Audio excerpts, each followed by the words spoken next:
Computer people, please comment on this video.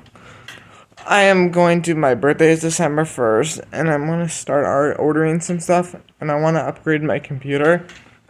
I am currently looking at getting a new processor, Ryzen 7 5800X, and then to pair with that, I'm going to get a new GPU. I currently have a 3060, but I want to upgrade to a 5060 Ti 16GB card.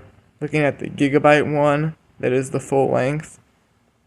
I found it for cheapest on Newegg for $319. Probably will get that. And then a new power supply. Just to be safe, I'm gonna get a 1000-watt power supply. And I found one that gets good reviews, so I'll probably get that. My computer originally was a pre-built HP Omen 30L.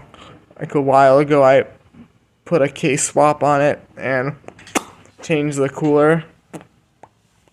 And I'm also gonna maybe get one of the AIO water coolers that has like 2 fans on it. It's just an upgraded cooling. Yeah, but computer people, let me know in the comments if there's anything I should change for my upgrade. I'm gonna keep my 16 gigs of RAM I have in my computer already. I'm not gonna upgrade that. I don't need to. But just computer people, please comment. Just tell me if that is a good thing. Pairing a Ryzen 7 5800X with a 5060 Ti, and just want to know if it's a good pair. So let me know in the comments.